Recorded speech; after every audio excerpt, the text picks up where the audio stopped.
I came across a story the other day. I guess this was in the Globe and Mail, and it's funny because you look at this and you think to yourself, "Well, I know people who've done the same thing or are For sure. contemplating doing the same thing," and it all has to do with how expensive rather it is getting, or more and more expensive to live here. Period. Now, obviously, housing in Toronto much more expensive than it is here. Not that we're giving it away here, but the story begins with a couple in Toronto who decided, you know what? For the $1 million it would take to buy just basically a home, any home in Toronto, they could do much better somewhere else. And that's what they decided to do.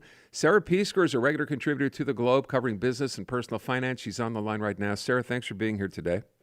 Thank you for having me. Nice to be here. So let's begin with this couple. They ended up at the end of the day moving to Portugal, but it took a while to get there. And when they finally realized what they could get for their $1 million there, it's quite eye-opening. It is quite eye-opening. They ended up with a mansion, basically. They called it a mansion with 6 suites, 3 stories, and a Great Gatsby look. And they paid just over $1 million for that. That compares to the Little Italy neighborhood in Toronto where they live, where if they paid $1 million, maybe they would get a teardown. So big difference. Beyond that, and I know one of the quotes in the story is from one of the two people who moved, we both have good paying jobs, but even with those, we could never afford to buy the kind of house we wanted to in Toronto for that kind of money. Bottom line, I imagine a lot of people find themselves in that same position. Yeah, and I think it's not getting any easier, what with inflation and the cost of borrowing. Anyone looking at a house right now has to be thinking about the mortgage and how much they're just going to be paying to service their debt, right? So I think we're seeing houses move even slower now than they ever have, but the prices aren't really going down either. Well, and you speak in this article to the fact that we're experiencing here in Canada right now record immigration, but also huge emigration, people leaving. Those numbers were pretty staggering. I think it was over 35,000 people in the last year. That's right. And it's the largest number in the last, say, 5 years, and that does include the pandemic, right? Not a lot of people moved during the pandemic. But it does say something when we're at a time where so many people want to come to Canada, and it's a very desirable place to a lot of people from around the world. But the people who have been here for a while, a lot of them are saying, if I have a different option, maybe it's time to exercise that. It's people who have citizenship elsewhere sometimes, or people who can work remotely. Those types of people now are sort of looking at those other options and saying, I might have a better lifestyle. Is this unique to Canada? Is this a North American phenomenon? What's going on here? I mean, I can't say exhaustively. I didn't do this research on, a lot of other countries, but I did see a report, and this came from the British Columbia Business Council, and they were saying that Canada has had I think, 7th worst or 8th worst recovery. Fifth worst. Sorry, I just saw my note. The 5th worst recovery from the pandemic economically in the 35 countries that are in the OECD. And I mean, that's a lot. A lot of countries doing better than us, so that people might say, maybe that's somewhere where I could make a bit more, or where I wouldn't have to pay $100 just for a handful of things at the grocery store. Yeah, it's worth pointing out when you mention that that's where we fall in a list of the OECD countries. I think ordinarily tend to think we'd be at the top of the list, not near the bottom of the list. So that's a bit, concerning, number one. But number two, you brought up something a minute ago about remote work, which so many more people can do now than ever before. There are countries that make that more available for people too, right? I mean, certainly parts of Europe offering special visas for those people. Yes, I understand that Portugal has a remote work visa, or they call it a digital nomad visa, but there are also a few other European countries that are doing it. It seems to be a trend in places where maybe they want to attract people. A lot of those countries like Italy and some of the other countries around there that have had some economic strain in recent years are trying to get people to fill up their empty villages, or get young people who are willing to come spend money there. So that seems to be an increasing option for people who want to travel. I find myself wondering, Sarah, of the people you talked to for this article. So this couple that's gone to Portugal, and another young woman who went to Spain, I believe. Yeah, Malaga. Does it seem like this is a permanent move for them, or does it seem like they're just trying it on for size and may consider coming back? I mean, the couple who moved to Portugal, I think they're in it for the long haul, or they hope to be. They're going to start a business, and they're going to run basically a cultural hub and rooming house. And I think that they were really tired of a lot of elements of living in Toronto, particularly lifestyle issues. I know Montreal loves to poke at Toronto, but a lot of the issues that Montrealers, see with Toronto or Torontonians are sort of true. Like, people work very hard. There's not a lot of free time. You call your friends, they're always busy. It's Yeah. like hard to sort of cultivate community in Toronto. And I know that was a big issue for this couple. The other couple, on the other hand, they're going to go to Spain for a year, see how it goes, and then, they can reevaluate.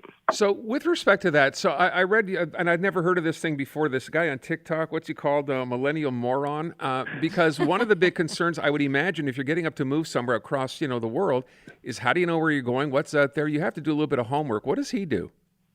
I mean, what he does is some pretty funny comparisons, actually, of homes in Toronto versus homes you could get in Europe. They're almost all castles. He'll show in the Europe side. In the Toronto side, usually they're like a shed off an alley that is falling apart.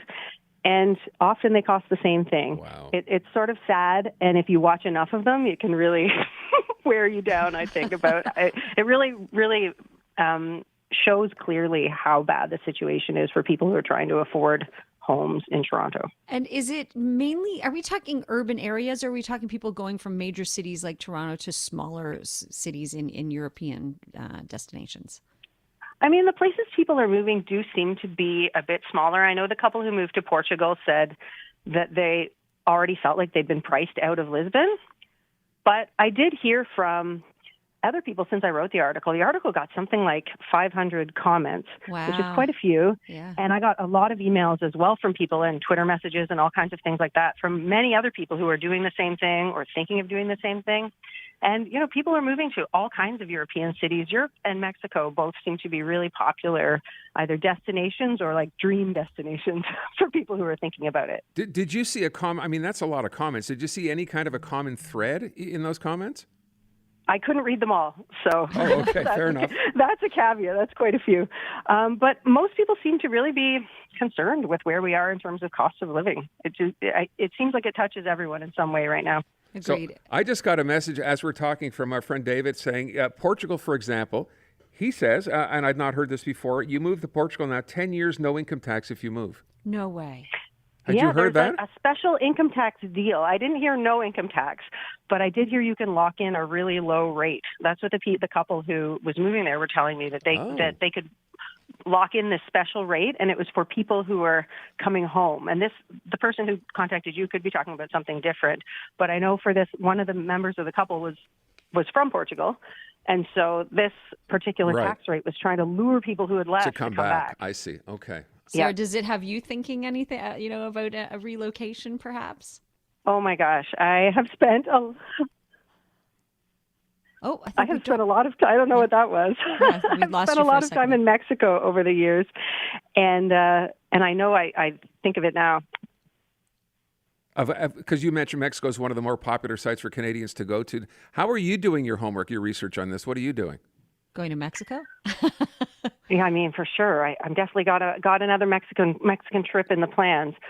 But I think it's sort of fun to just go spend, actually some time in a place, right? Not just for 2 days or 3 days. You got to go spend a bit of time and really see if that's somewhere that you can see yourself. Well, look, as we said at the beginning, there are probably more. We know that more and more Canadians considering this now because of the fact that it's as expensive to live here as it is. I will point out one other thing, and I didn't know this till I read your piece. If you're waiting for things to get better here, we talk about interest rates falling or mortgage rates eventually coming down. From what you wrote here, don't expect a change in living standards to go down until 2027. That's the prognostication made here by the government or by the government agency? Well, it was made by, I think, the BC Business Council in their interpretation of government projections and data. But yeah, they're saying that things might not get better until at least 2027. And we're already right now making less money comparatively than we did before the pandemic. And to see that stretch out for another several years, it's going to be hard for a lot of people. Yeah, and you also point out we're one of the few countries doing that as well, right? Making less money now than before the pandemic. Most are not. Isn't it depressing? Yeah. Thank you On very that much. happy note. Thanks for the depressing story on a Friday afternoon. All right. Oh, I'm a bundle of joy. Wow. Glad to be here. Sarah, thank you so Great much. We article. appreciate your time. Have a great day. See you too. Sarah Peesker over at the Globe and Mail if you want to read that piece. She's, she breaks it. Look, at the end of the day, you been to Portugal ever? So no, but I told you my parents are heading there. My dad Portugal and my is stepmom beautiful. We've been there a couple of times. It is absolutely. always wanted to go. It's one of the best driving countries. Not that that matters very much that I've ever been to in Europe. It's easy. The weather's great. I mean, My mom says of all her travels, Portugal's her favorite Yeah. place she's ever been in terms of people, environment, food, and the cost. up there on mine too. Just saying.